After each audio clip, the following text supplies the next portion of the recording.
어머니, 그동안 정말 감사했습니다. 보고 싶습니다. 그런데 정말 전 재산을 다 며느리에게 주셨다고요? 안녕하세요, 여러분. 스타드의 이야기 시간입니다. 오늘은 한 성우의 마지막 선택에 관한 이야기를 들려드릴까 합니다. 2025년 12월 31일, 한 해의 마지막 날, 국민 성우 송도순 씨가 세상을 떠났습니다. 향년 77세였습니다. 혈액감으로 10일간 혼수 상태에 빠져 있다가 결국 눈을 감으셨죠. 톰과 제리의 목소리로 우리 곁에 오래도록 함께했던 분이었습니다. 라디오에서 17년간 교통정보를 전하며 퇴근길 운전자들의 친구가 되어주기도 했던 그분입니다. 그런데 송도순 씨가 생전에 방송에서 했던 한 발언이 화제가 되고 있습니다. TV조선의 호박씨라는 프로그램에 출연했을 때의 일이었습니다. 송도순 씨는 이렇게 말했습니다. 며느리에게 전 재산을 물려준다는 그 얘긴 스튜디오가 술렁거렸습니다. 진행자도 깜짝 놀랐죠. 며느리에게 전 재산을 준다고요? 송도순 씨는 말을 이었습니다. 우리 아들들은 너무 퍽퍽해요. 그리고 며느리에 대해서는 이렇게 덧붙였습니다. 자연이는 삐리텅해요. 아들 둘을 두었는데 며느리에게 전 재산을 물려준다는 말이었죠. 믿기 어려운 이야기였습니다. 혹시 영상이 궁금하시다면 좋아요 버튼을 먼저 눌러주시고 구독과 알림 설정까지 해주시면 이야기를 계속하겠습니다. 송도순 씨가 별세한 후 사람들은 궁금해하기 시작했습니다. 정말 며느리에게 전 재산을 물려줬을까요? 도대체 그 재산이 얼마나 될까요? 더 궁금한 건 며느리가 무슨 일을 했길래 송도순 씨가 그런 결정을 했는지였습니다. 아들보다 며느리를 더 사랑한 것일까요? 아니면 다른 이유가 있었던 걸까요? 오늘 이 영상에서는 송도순 씨와 며느리 최재현 씨의 이야기를 낱낱이 파헤쳐 보겠습니다. 과연 전 재산은 얼마였을까요? 며느리는 어떤 일을 했을까요? 그리고 송도순 씨는 왜 그런 선택을 했을까요? 그럼 송도순 씨는 도대체 누구였을까요? 1940년대생인 송도순 씨는 한국을 대표하는 성우였습니다. 보통 성우가 아니었죠. 여러분, 톰과 제리를 아시죠? MBC에서 방영했던 그 만화 말입니다. 고양이 톰이 쥐 제리를 쫓아다니는 이야기요. 바로 그 목소리가 송도순 씨였습니다. 톰의 목소리도 송도순 씨, 제리의 목소리도 송도순 씨였습니다. 심지어 다른 등장인물들의 목소리까지 전부 혼자 소화했습니다. 놀라운 일이었죠. 한 사람이 수십 개의 캐릭터를 연기한 겁니다. 그만큼 목소리 연기에 재능이 뛰어난 분이었습니다. 그러나 송도순 씨가 처음부터 성우를 꿈꿨던 것은 아니었습니다. 중앙대학교 연경영화과에 입학했을 때만 해도 영화 배우가 되고 싶었다고 합니다. 아버지가 너 예쁘다고 해서 자기도 예쁜 줄 알았던 거죠. 하지만 대학에 가서 충격을 받았습니다. 송도순 씨는 훗날 이렇게 회상했습니다. 정말 예쁜 애들이 너무 많더라고요. 그래서 양광남 교수를 찾아가 울면서 말했습니다. 선생님, 예쁜 기집애가 너무 많아요. 저는 못하겠어요. 그때 양광남 교수가 송도순 씨를 유심히 보더니 이렇게 말했습니다. 잠깐만, 넌 소리가 참 특이하다. 어떻게 이렇게 힘차고 예쁜 소리가 나지? 너 성우해라. 그렇게 성우의 길로 들어섰습니다. 19살 때였습니다. 처음에는 쉽지 않았습니다. 선배들의 커피 심부름만 3년간 했다고 합니다. 하지만 송도순 씨는 포기하지 않았습니다. 커피 심부름도 최선을 다했습니다. 그러다 기회가 찾아왔습니다. 만화 더빙이었습니다. 송도순 씨의 튀는 목소리가 만화 캐릭터와 딱 맞아떨어진 것입니다. 톰과 제리를 시작으로 수많은 만화에서 송도순 씨의 목소리를 들을 수 있었습니다. 목소리의 마술사라는 별명이 붙었죠. 하지만 송도순 씨를 국민 성우로 만든 것은 따로 있었습니다. TBS 교통방송 함께 가는 저녁길이라는 프로그램이었죠. 2007년까지 무려 17년간 진행했습니다. 파트너는 성우 배한성 씨였습니다. 두 사람의 케미가 정말 좋았다고 합니다. 퇴근길 차 안에서 송도순 씨의 목소리를 듣는 것이 하루 일과였던 사람들이 많았습니다. 따뜻하고 친근한 목소리였기 때문이었죠. 송도순 씨는 키도 컸습니다. 무려 172cm였습니다. 1940년대생 여성치고는 정말 큰 키였죠. 남자들도 송도순 씨를 올려다봐야 할 정도였습니다. 서무 생활을 40년간 하다가 2007년에 라디오를 은퇴했습니다. 그때 송도순 씨 나이는 60대 중반이었죠. 은퇴 후 송도순 씨는 새로운 일을 시작했습니다. 바로 홈쇼핑 호스트였습니다. 중소기업 제품을 팔았습니다. 돈을 벌려는 게 아니라 어려운 기업들을 돕고 싶어서였다고 합니다. 송도순 씨는 말했습니다. 홈쇼핑이 내 인생을 바꿨어요. 프라이팬을 처음 잡아보고 살림의 재미를 알게 됐거든요.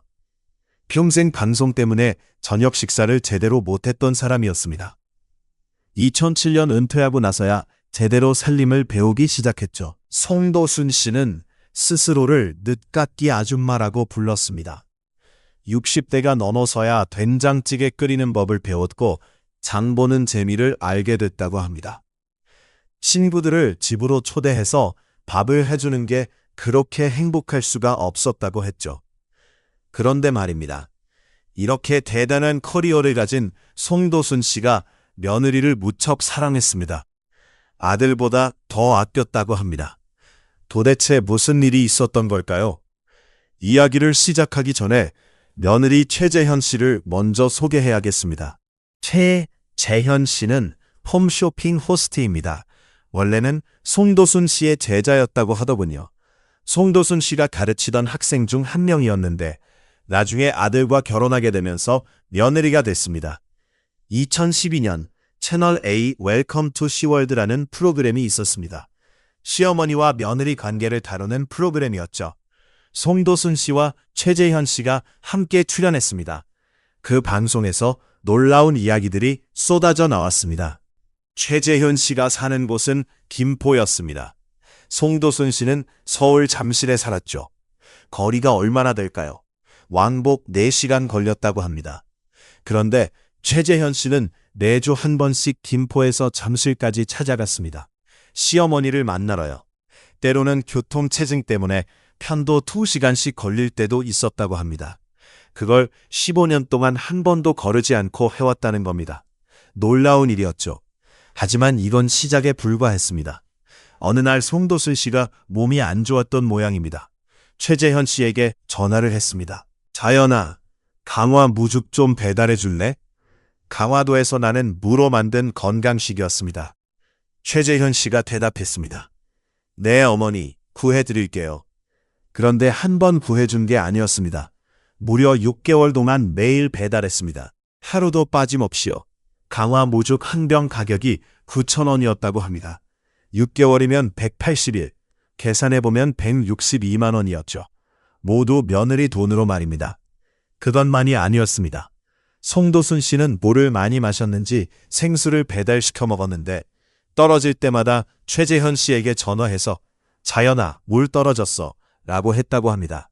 그러면 최재현 씨는 김포에서 출발해 잠실까지 물을 갖다 줬습니다. 저 시간 운전해 물병 몇 개 갖다 주고 다시 2시간 운전해서 돌아왔던 겁니다. 가장 황당했던 일은 개 사건이었습니다. 송도순 씨가 시장에서 개를 2마리 샀습니다. 그런데 문제가 생겼습니다. 송도순 씨는 개를 무서워했거든요. 생생한 개를 냉장고에 넣을 수 없었던 겁니다. 그래서 최재현 씨에게 전화했습니다. 자연아, 개 좀 냉장고에 넣어줘. 최재현 씨는 어떻게 했을까요? 김포에서 출발해 2시간 운전해서 잠실에 도착했습니다. 2마리를 냉장고에 넣어주고 다시 2시간 운전해서 김포로 돌아갔습니다. 2마리 넣으러 왕복 4시간을 운전한 셈입니다. 방송에서 최재현 씨는 이렇게 말했습니다. 저는 15년간 노예로 살았습니다. 웃으면서 한 말이었지만 진심이 섞여 있었습니다. 잠깐, 혹시 영상이 도움되고 있다면 좋아요 한번 눌러주세요. 송도순 씨 생일이면 최재현 씨는 큰 상을 차렸습니다. 가족이 30명 정도 모였다고 합니다. 30명분 음식을 혼자서 준비했던 겁니다. 아침부터 저녁까지 부엌에서 일했죠. 송도순 씨는 도와주지 않았다고 합니다. 최재현 씨 혼자 다 했습니다. 그렇게 15년을 살았습니다. 그런데 이상한 점이 있었습니다. 최재현 씨가 불평하면서도 계속 시어머니를 찾아갔다는 겁니다. 왜 그랬을까요? 정말 노예처럼 살기만 했던 걸까요? 아니었습니다. 송도순 씨는 최재현 씨를 정말 아꼈습니다. 하지만 방법이 특이했습니다. 시어머니 송도순, 그녀는 더 무서운 사람이었습니다. 송도순 씨에게는 별명이 하나 있었습니다. 바로 김일성이었습니다. 가족들이 붙인 별명이었죠. 왜 그런 별명이 붙었을까요? 송도순 씨가 집안의 복제자였기 때문입니다. 채널 A 방송에서 공개된 일화들을 들어보면 정말 놀랍습니다. 어느 날 송도순 씨의 가족이 다 같이 저녁 식사를 하고 있었습니다. 밥을 먹는 중이었죠. 갑자기 송도순 씨가 아들을 불렀습니다. 배우 박준혁 씨였습니다. 주영아, 나가서 차 주차 좀 해. 아들은 어떻게 했을까요? 즉시 일어났습니다. 밥 먹다 말고 나가서 차를 주차했습니다. 송도순 씨의 명령은 절대적이었던 것입니다. 더 놀라운 건 따로 있었습니다. 송도순 씨는 시간 약속에 굉장히 엄격했습니다. 특히 며느리에게요. 최재현 씨가 김포에서 잠실에 도착하는 시간이 정해져 있었던 모양입니다. 송도순 씨는 그 시간을 정확히 지키길 바랐습니다. 어느 날 최재현 씨가 5분 늦었습니다. 단 5분이었죠. 아마 교통체증 때문이었을 겁니다. 그런데 송도순 씨는 어떻게 했을까요? 차 문을 안 열어줬습니다. 최재현 씨가 차에서 내리려고 하는데 송도순 씨가 문을 잠가버린 겁니다. 5분 늦었다는 이유로요. 방송에서 송도순 씨는 웃으며 말했습니다.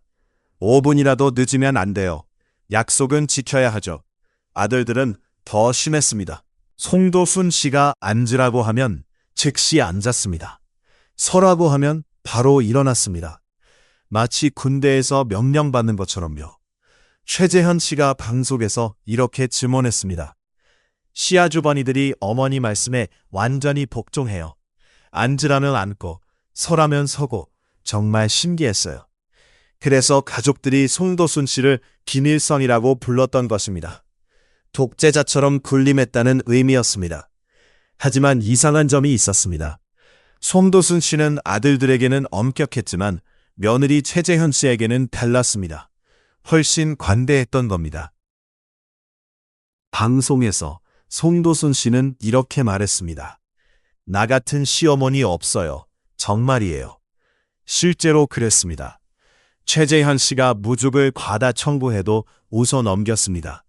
배달이 늦어져도 화내지 않았습니다. 오히려 최재현 씨를 자랑했습니다. 우리 며느리가 최고예요. 정말 대단한 사람이에요. 친구들에게도 자랑했고 방송에 나와서도 칭찬했습니다. 최재현 씨도 마찬가지였습니다. 15년간 노예처럼 살았다고 했지만 시어머니를 진심으로 아꼈습니다. 생일상을 30명분 차리는 것도 싫어하지 않았습니다. 2시간 운전해서 물 갖다 주는 것도 기꺼이 했습니다. 왜 그랬을까요? 두 사람 사이에는 특별한 무언가가 있었습니다. 단순한 시어머니와 며느리 관계가 아니었던 겁니다. 송도순 씨는 최재현 씨를 딸처럼 생각했습니다.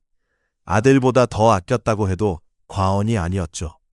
그 증거가 하나 있었습니다. 송도순 씨가 TV조선 호박씨에서 했던 말입니다. 딸은 있어야 돼요. 우리 아들들은 버석버석해요. 며느리는 희하거든요. 며느리를 딸처럼 여긴 것입니다. 하지만 며느리 최재현 씨도 만만치 않았습니다. 15년간 빚 갚는다는 명목으로 시어머니에게 특별한 걸 요구했거든요. 무엇이었을까요? 최재현 씨에게는 특별한 시스템이 하나 있었습니다. 바로 빚 갚기 시스템이었습니다. 최재현 씨는 결혼 초기에 시어머니로부터 도움을 많이 받았습니다. 집 장만할 때 지원도 받았고 차 살 때도 도움을 받았습니다. 그런데 최재현 씨는 그걸 빚으로 생각했습니다. 언젠가 갚아야 할 돈이라고 여겼습니다. 그래서 이상한 방법을 생각해냈습니다. 시댁에 일박을 하면 본인 스스로에게 5만 원을 청구했습니다. 실제로 돈을 내는 건 아니고 장부에 접어둔 것이었습니다. 오늘 자고 갔으니까 5만 원 빚졌다. 이런 식이었죠. 강화 무죽도 마찬가지였습니다. 실제 가격은 9천 원이었는데 최재현 씨는 본인에게 14,000원을 청구했습니다. 왜 그랬을까요? 최재현 씨는 방송에서 이렇게 설명했습니다. 시어머니께 받은 빚을 빨리 갚고 싶었어요. 그래서 일부러 금액을 높여서 계산했어요. 송도순 씨는 이런 며느리가 기특했나 봅니다. 방송에서 웃으면서 말했습니다. 우리 며느리 참 별종이죠. 누가 이렇게 하라고 한 것도 아닌데 혼자 빚이라고 생각하고 갚겠다고 해요. 그런데 최재현 씨에게는 또 다른 빚이 하나 생겼습니다. 바로 다이아 반지였습니다. 송도순 씨가 70세 생일을 맞았을 때였습니다. 딸들이 선물을 준비했습니다. 3년 동안 돈을 모아서 다이아 목걸이를 사준 것이었죠. 송도순 씨는 정말 좋아했습니다.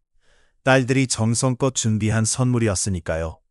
그런데 며칠 뒤 송도순 씨가 최재현 씨를 불렀습니다. 자연아, 나 다이아 반지도 갖고 싶어.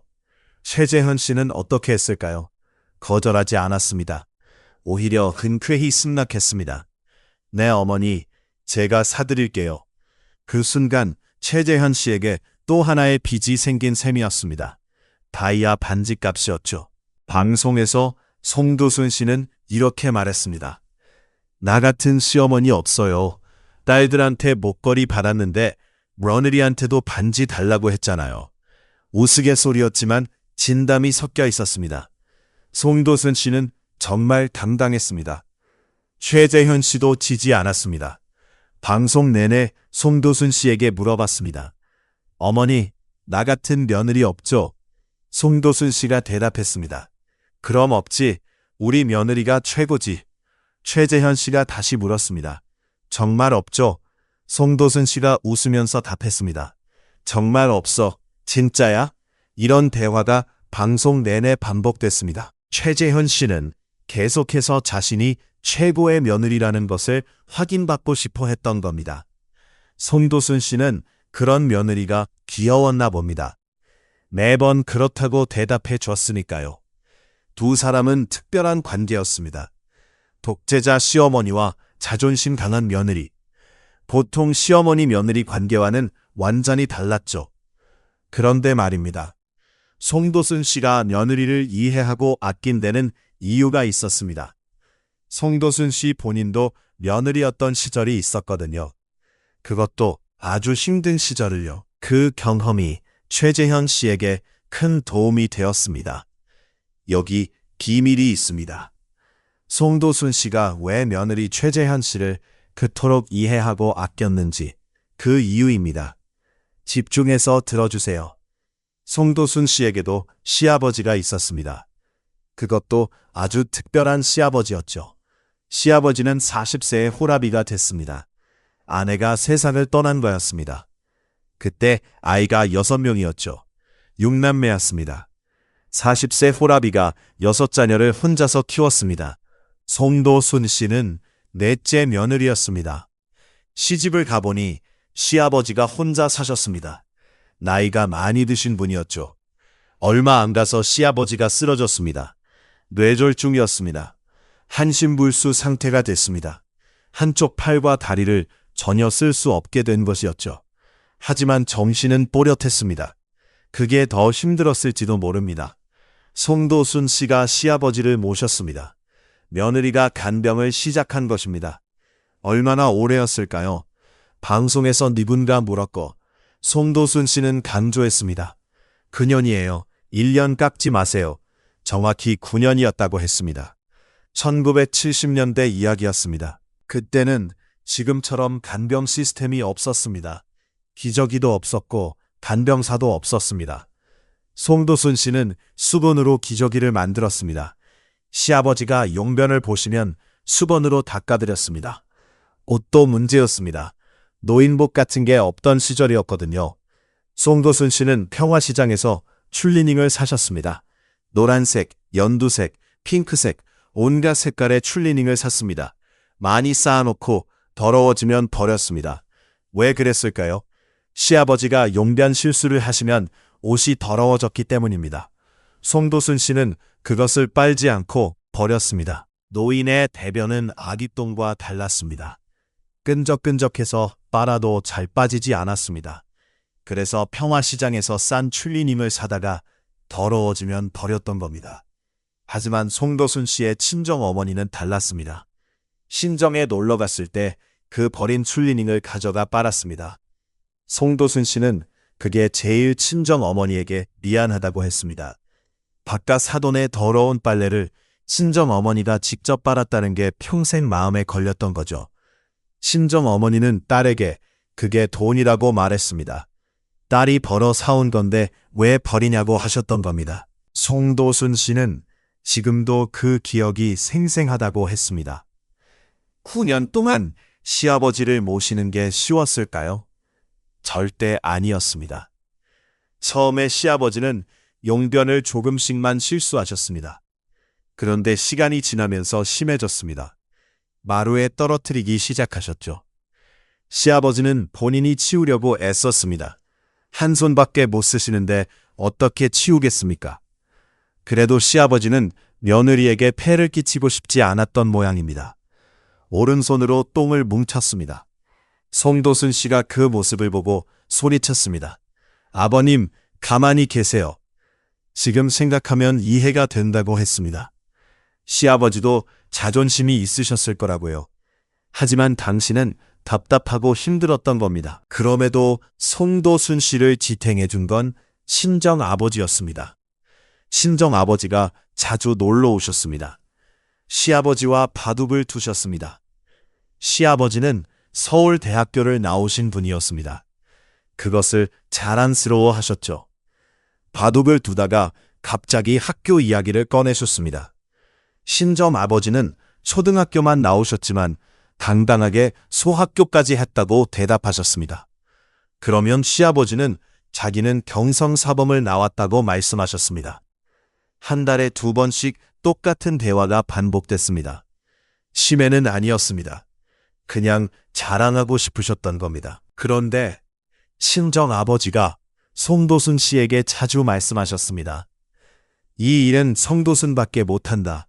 양반의 따님도 못한다. 그리고 이렇게도 말씀하셨습니다.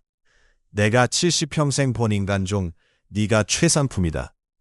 그 말이 송도순 씨에게 큰 힘이 됐습니다. 버틸 수 있었던 이유였습니다.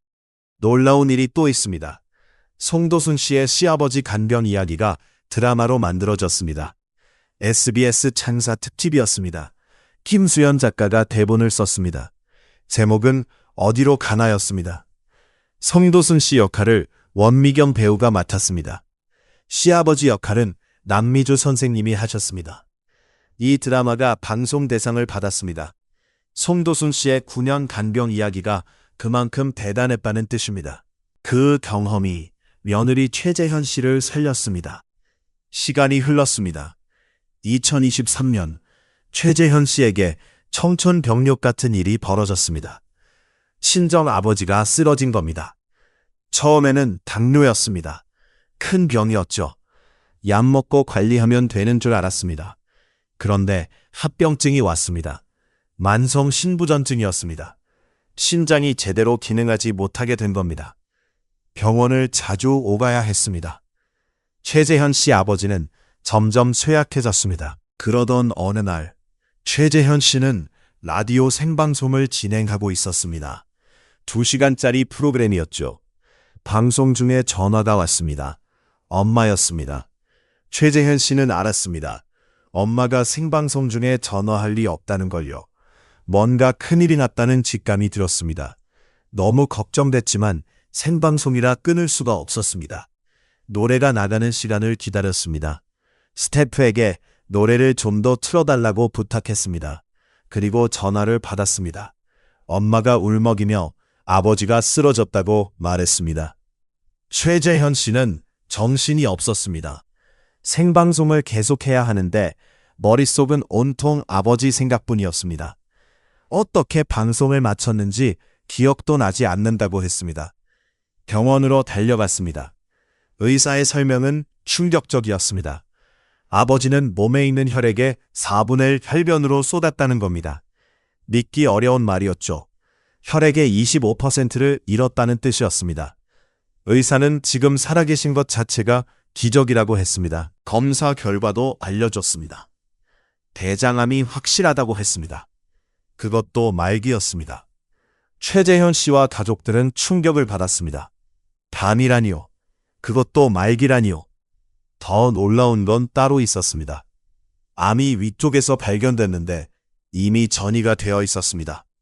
간과 모세혈관 곳곳으로 퍼져 있었습니다. 수술도 할 수 없는 상태였습니다. 최재현 씨가 의사에게 물었습니다. 왜 이렇게까지 됐느냐고요. 의사가 대답했습니다. 위내시경을 한 번도 안 하셨다고 하더군요. 70평생 한 번도요. 최재현 씨 아버지는 옛날 사람이었습니다. 건강검진 같은 걸 믿지 않았습니다. 아버지는 이렇게 말했다고 합니다. 혹시 검사했다가 무슨 암이라도 나오면 너희들한테 미안해서 어떡하냐. 자식들을 걱정한 겁니다. 하지만 그것이 오히려 독이 됐습니다. 항암 치료가 시작됐습니다. 항암 치료는 머리카락만 빠지는 게 아니었습니다. 밥을 전혀 먹을 수 없었습니다. 입에 넣기만 하면 토했습니다. 최재현 씨 아버지는 키가 173cm였는데 몸무게가 45kg까지 빠졌습니다. 뼈만 남은 셈이었습니다. 걷다가 넘어지고 얼굴에는 멍이 들었습니다. 여기저기 쓰러졌습니다. 그때마다 구급차를 불러야 했습니다. 최재현 씨는 그때마다 병원으로 달려갔습니다. 최재현 씨는 결심했습니다. 술을 끊었습니다. 친구 모임도 모두 끊었습니다. 왜냐하면 친구들과 술 한잔 하다가 전화가 오면 갈 수 없었기 때문입니다. 운전을 해야 하는데 술을 마신 상태였으니까요. 그게 트라우마가 됐습니다. 최재현 씨는 방송에서 이렇게 말했습니다. 전화벨 소리가 무서웠어요. 언제 또 아빠라 쓰러졌다는 전화가 올지 몰라서요. 가족들은 24시간 교대로 간병했습니다. 애소변을 받아야 했습니다. 가래를 빼야 했습니다. 소변이 안 나와 요도에 줄을 꽂아야 했습니다. 욕창도 생겼습니다. 계속 누워 계시니 살이 썩어 들어갔습니다. 2시간마다 몸을 돌려드려야 했습니다. 최재현 씨는 미쳐가고 있었습니다. 녹화 현장에 가도 짜증이 났습니다. 동료들과 싸웠습니다. 괜히 눈물을 흘렸습니다. 본인도 알았습니다. 자기가 이상해지고 있다는 것을요. 최재현 씨는 말했습니다. 자기 자신을 보는 게 너무 괴로웠어요. 이런 내가 싫었어요. 그래도 포기할 수 없었습니다. 아버지였으니까요. 최재현 씨는 아버지에게 조심스럽게 물었습니다. 혹시 간병사를 쓸 수 있냐고요. 아버지는 단호하게 거절했습니다. 절대 안 된다. 싫다. 그런 건 못한다. 최재현 씨는 알겠다고 대답했습니다. 자기들을 계속 무시하겠다고 했습니다. 최재현 씨는 한계에 부딪혔습니다. 도움이 필요했습니다. 그래서 시어머니를 찾아갔습니다. 최재현 씨는 시어머니 송도순 씨를 찾아갔습니다. 2년간 아버지를 간병하면서 지쳐 있었습니다. 몸도 마음도 힘들었죠. 송도순 씨는 며느리를 보자마자 알았습니다. 얼마나 힘든지를요. 송도순 씨는 9년간 시아버지를 간병했던 사람이었습니다. 그 고통을 누구보다 잘 알았습니다. 송도순 씨가 천천히 말했습니다. 모시는 사람은 입을 꼭 다물고 모셔야 돼. 최재현 씨는 그 말의 의미를 이해했습니다. 송도순 씨는 계속 말했습니다. 모시려면 아예 안 봐야 한다고. 간병사를 써야 한다고. 직접 모시면 포악해진다고. 최재현 씨는 송도순 씨의 조언을 듣고 돌아왔습니다. 하지만 간병사를 쓸 수는 없었습니다. 아버지가 거부했으니까요. 최재현 씨는 계속 아버지를 모셨습니다. 그런데 정말 송도순 씨 말대로 됐습니다. 최재현 씨는 점점 포악해졌습니다. 주변 사람들이 말을 걸면 신경질을 냈습니다. 녹화 현장에서 짜증을 뿌렸습니다. 그때 누군가 최재현 씨에게 말했습니다. 힘내, 엄마 복 받을 거야. 간병하는 모습을 보고 칭찬한 것이었습니다. 하지만 최재현 씨는 참을 수 없었습니다. 그 자리에서 대답했습니다. 복 가져가세요. 냉정한 말이었지만 진심이었습니다. 최재현 씨는 방송에서 이렇게 설명했습니다. 간병하는 사람은 인사만 한다고요? 간병하는 사람은 포악해진다고 했어요. 송도순 씨가 했던 말 그대로였습니다. 최재현 씨는 말했습니다. 포악해지지 않으려면 어떻게 해야 하냐고요? 안 봐야 한다고요. 간병사를 써야 한다고요. 부모님을 요양병원에 보내거나 독한 마음을 먹어야 한다고요. 그게 아니면 다 소화시키고 참아야 한다고요. 최재현 씨는 그렇게 2년을 버텼습니다. 그리고 2024년 최재현 씨 아버지가 세상을 떠났습니다. 2년간의 긴 투병 끝이었습니다. 최재현 씨는 무너졌습니다. 하지만 동시에 안도했습니다. 아버지의 고통이 끝났으니까요. 송도순 씨는 며느리를 불렀습니다. 그리고 말했습니다. 잘했다고. 사람이 숙성됐다고. 송도순 씨는 이렇게 표현했습니다. 간병과 썩는 건 한 끗 차이라고. 병을 하면서 사람이 발효될 수도 있고 썩을 수도 있다는 의미였습니다. 최재현 씨는 자신이 발효됐다고 했습니다. 어른이 됐다고 했습니다. 송도순 씨는 말했습니다. 사람답게 할 일을 사람답게 한 거라고요. 그 기회를 잘 살린 거라고요. 최재현 씨는 시어머니의 말에 위로받았습니다. 2년간의 지옥 같은 시간이 헛되지 않았다는 걸 알았습니다. 송도순 씨가 없었다면 어땠을까요? 최재현 씨는 견디지 못했을지도 모릅니다. 하지만 9년간 시아버지를 간병했던 시어머니가 있었습니다. 그 경험을 나눠주고 조언을 해줬습니다. 그래서 최재현 씨는 버틸 수 있었습니다. 최재현 씨는 아버지가 돌아가신 후에도 가끔 병원 근처 식당에 간다고 했습니다. 거기에는 간병하는 가족들이 있습니다. 다들 같은 표정을 하고 있습니다. 지쳐있고 힘들어하면서 괴로워하는 표정입니다. 최재현 씨는 그분들을 보면서 아버지를 생각한다고 했습니다. 그리고 마음이 조금 안정된다고 했습니다. 자신만 힘든 것이 아니라는 걸 알게 되니까요. 송도승 씨는 최재현 씨에게 가장 귀한 선물을 준 셈입니다. 돈이 아니었습니다. 구연 간병의 경험이었습니다. 그 지혜였습니다. 그리고 1년이 지났습니다. 2025년 12월 31일이었습니다. 송도순 씨가 세상을 떠났습니다. 향년 77세였습니다. 혈액감으로 10일간 혼수 상태에 있다가 눈을 감았습니다. 한 해의 마지막 날이었습니다. 새해를 하루 앞두고 떠난 겁니다. 소식이 알려지자 방송계가 애도했습니다. 배현성 씨가 추모를 올렸습니다.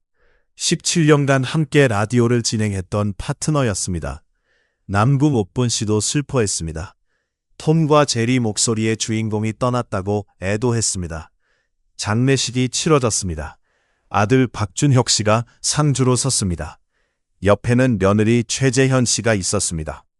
두 사람은 함께 문상객을 맞았습니다. 함께 절을 받았습니다. 최재현 씨는 15년간 시어머니를 모셨던 며느리였습니다. 그런데 사람들은 궁금해했습니다. 송도순 씨가 남긴 유산이 얼마일까요? 2014년에 남편이 사업에 실패했습니다. 큰 돈을 날렸다고 합니다. 남은 것은 아파트뿐이었습니다. 정확한 위치는 공개되지 않았지만 서울 강남권으로 추정됐습니다. 부동산 전문가들은 약 20억 원 정도로 추정했습니다. 송도순 씨에게는 두 아들이 있었습니다. 큰아들 박준혁 씨, 그리고 둘째 아들이었죠. 법적으로는 아들들이 상속받는 게 맞습니다. 하지만 송도순 씨는 방송에서 말했습니다. 며느리한테 전 재산 다 물려줄 거예요. 네티즌들의 반응이 쏟아졌습니다. 15년 모셨으면 당연하죠. 며느리가 진짜 효자였네요. 아들들은 뭐 했대요? 며느리가 다 했잖아요. 이런 시어머니 어디 없나요? 부러워요. 송도순 선생님 정말 멋진 분이셨어요. 하지만 다른 의견도 있었습니다. 아들들 입장에서는 좀 그렇겠네요. 법적으로 아들들 것 아닌가요? 실제로 유언장이 있었는지는 확인되지 않았습니다. 법적으로 유언장이 없으면 아들들이 상속받게 됩니다. 하지만 송도순 씨의 마음은 분명했습니다. 며느리에게 주고 싶었던 겁니다. 그런데 여기서 의문이 듭니다. 20억 원이 전부였을까요? 송도순 씨는 평생 일했습니다. 성우로, 라디오 진행자로, 홈쇼핑 호스트로 일했습니다. 2014년 남편 사업 실패 전까지는 재산이 꽤 있었을 겁니다. 하지만 그 돈이 다 날아갔습니다. 남편 사업 실패 때문입니다. 남은 건 아파트 하나뿐이었습니다. 그래서 송도순 씨는 더 안타까웠을지도 모릅니다. 며느리에게 줄 게 많지 않아서요. 15년간 헌신한 며느리에게 20억이라는 돈이 작게 느껴졌을 수도 있습니다. 하지만 사람들은 말합니다. 송도순 씨가 진짜 물려준 것은 돈이 아니라고요. 과연 무엇이었을까요? 송도순 씨가 최재현 씨에게 물려준 것은 20억 원이 전부가 아니었습니다. 진짜 유산은 따로 있었습니다. 송도순 씨는 9년간 시아버지를 간병했습니다. 1970년대였죠. 간병사도 없고 요양병원도 드물던 시절이었습니다. 매일 대소변을 받았습니다. 옷을 갈아입혔습니다. 생화시장에서 산 싼 추리닝이 더러워지면 버렸습니다. 그 고통을 아무도 몰랐습니다. 송도순 씨 혼자 견뎌냈습니다. 그 경험이 며느리를 살렸습니다. 최재현 씨가 아버지를 간병할 때 송도순 씨는 말했습니다. 모시는 사람은 입 꼭 다물고 모셔야 돼. 간단한 말이었지만 9년의 무게가 담긴 말이었습니다. 송도순 씨는 또 말했습니다. 간병과 썩는 건 한 끗 차이야. 병을 하면서 사람이 발효될 수도 있고 썩을 수도 있다는 의미야. 최재현 씨는 그 말을 기억했습니다. 그래서 2년을 버틸 수 있었습니다. 아버지가 돌아가신 후 송도순 씨는 말했습니다. 잘했다고, 발효됐다고, 사람답게 할 일을 한 거라고. 그 위로가 최재현 씨를 살렸습니다. 돈으로 살 수 있는 것이 아니었습니다. 경험으로만 나눌 수 있는 지혜였습니다. 20억 원보다 귀한 유산이었습니다. 송도순 씨는 최재현 씨에게 이런 것들을 물려줬습니다. 간병의 지혜를 물려줬습니다. 어떻게 버텨야 하는지, 어떻게 포악해지지 않을 수 있는지 알려줬습니다. 인내의 방법을 물려줬습니다. 그녀를 견디는 사람만이 줄 수 있는 조언이었습니다. 그리고 가장 중요한 것을 물려줬습니다. 바로 사랑이었습니다. 송도순 씨는 15년간 며느리를 진심으로 아꼈습니다. 김일성 같은 독재자였지만 며느리에게만큼은 따뜻했습니다. 최재현 씨도 15년간 시어머니를 진심으로 모셨습니다. 주 1회 2시간씩 찾아갔고 강화 무죽을 6개월간 매일 배달했습니다. 두 사람은 서로를 깊이 이해했습니다. 간병의 고통을 아는 사람끼리였으니까요. 오늘날 한국 사회에는 간병하는 가족이 많습니다. 최재현 씨는 말했습니다. 병원 근처 식당에 가면 간병 가족들이 다 똑같은 표정을 하고 있어요. 지쳐있고 힘들어하고 괴로워하는 표정입니다. 송도순 씨와 최재현 씨의 이야기가 그분들에게 작은 위로가 되기를 바랍니다. 여러분도 견딜 수 있습니다. 발효될 수 있습니다. 사람답게 할 일을 하는 겁니다. 송도순 씨는 떠났지만 그 지혜는 남았습니다. 최재현 씨를 통해 그리고 이 이야기를 들은 여러분을 통해 계속 이어질 것입니다. 송도순 선생님의 명복을 빕니다. 그리고 최재현 씨의 앞날에 행복이 가득하길 바랍니다. 오늘 이야기 어떠셨나요? 오늘도 함께 해주셔서 감사합니다. 다음 이야기에서 또 뵙겠습니다.